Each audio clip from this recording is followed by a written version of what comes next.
High everyone, welcome back to my পাঙ্কো trip and এটা হচ্ছে পাঙ্কো ট্রিপের লাস্ট ব্লগ। চলো তাহলে আজকের ব্লগটা শুরু করা যাক। আমাদের হোটেল থেকে চেক আউটের টাইম ছিল 12টা, তো একবারে রেডি হয়ে বেরিয়ে পড়েছিলাম। এই স্কার্টটা আমি পাঙ্কোর থেকে কিনেছি, দুটো কিনেছিলাম, আমার কাছে খুবই ভালো লেগেছে। সো তোমাদের কাছে কেমন লাগছে আমার এই লুকটা অবশ্যই জানিও।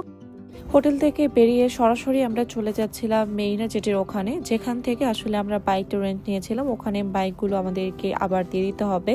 আর যেহেতু সকালবেলা উঠেছি, একদমই খাওয়া দাওয়া করিনি, সো ওখান থেকেই আসলে ব্রেকফাস্ট করতে হবে। আজকে আমরা এখান থেকে চলে যাচ্ছি এবং আরো অনেকে না পাঙ্কোর আইল্যান্ডে ঢুকছে। মানে 4 দিনের লম্বা ছুটিতে না প্রত্যেকেই আসলে এই আইল্যান্ডে ঘুরতে আসে। তোমরা যারা এখনো পাঙ্কোর আইল্যান্ড ঘুরতে আসোনি, যারা আমাদের সাথে আছো, মাস্ট বি তোমরা পাঙ্কোর আইল্যান্ড ঘুরে দেখো, তোমাদের অনেক ভালো লাগবে।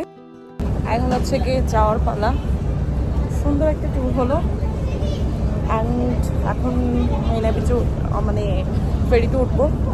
তো আমার ফোনে একদমই চার্জ নেই, এখন আর ভিডিও করবো না। সবাই ভালো থাকবেন, সুস্থ থাকবেন, দেখো পরবর্তী আর একটু বাই বাই।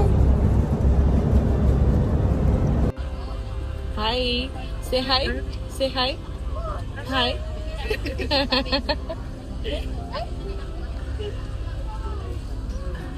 মেইনা সিটি থেকে খাওয়া দাওয়া কমপ্লিট করলাম, এরপর আমরা ফেরিতে উঠে পড়লাম। ফেরিতে মোটামুটি 15 মিনিটের একটা জার্নি। ট্যুর থেকে আমার বাসায় যেতে একটু মন চাচ্ছিল না, বাট যেতে তো হবে। ফেরির জানালাতে লাস্টবারের মতো সমুদ্রটা দেখছিলাম। 15 মিনিট জার্নি শেষে আমরা পৌঁছে গেলাম এপারে। এরপরে আবার গাড়িতে করে 3 ঘন্টার একটা জার্নি। আমার ফার্স্ট ব্লগে তোমাদেরকে তো দেখিয়েছিলাম এই যাত্রাপথের সুন্দর ভিডিওটা।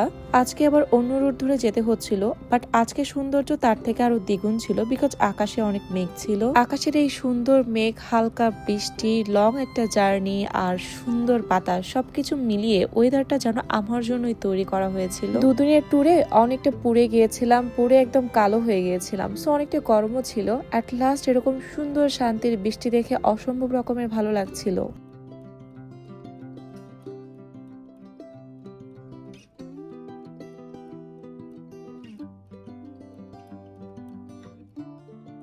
মালয়েশিয়ার এই একটা ব্যাপার অনেক বেশি মজাদার বা অনেক বেশি শান্তির, সেটা হচ্ছে প্রচুর গরম পড়লে বৃষ্টি একবার হবেই, আর এই বৃষ্টির দেখা পেলে মনটা একদম শান্তি হয়ে যায়। আমার ফোনে এই রোডের অজস্র ভিডিও আছে, সবগুলো যদি অ্যাড করি তাহলে 20 মিনিট 30 মিনিটের মতো হয়ে যাবে। মানে এত সুন্দর লাগছিল ভিডিওটা। আসলে ক্যামেরাতে এই আসল সৌন্দর্য তুলে ধরা সম্ভবই না। দেখতে গেলে অবশ্যই আপনাদেরকে মালয়েশিয়া ভিজিট করতে হবে। যাত্রাপথে আবার একটু ঘুম পেয়ে গেছিল, এরপর আমি আর কোনো ভিডিও করিনি। তো চলো ব্লগটা তাহলে আজকে এখানেই শেষ করছি। সবাই অনেক বেশি ভালো থেকো, সবার জন্য অনেক শুভকামনা। সবাই আমাকে কমেন্টস করে জানাতে ভুলো না আমার পাঙ্কো ট্রিপের ব্লগগুলো তোমাদের কাছে কেমন লেগেছে। সো এই পর্যন্তই আজকে থাক, দেখা হবে পরবর্তীতে আবার নতুন কোনো ব্লগে। সবাই অনেক ভালো থেকো, সবার জন্য অনেক শুভকামনা এবং অবশ্যই আমাকে কমেন্টস করে জানিও আমার ভিডিও তোমাদের কেমন লাগে। That's for today's video, tata.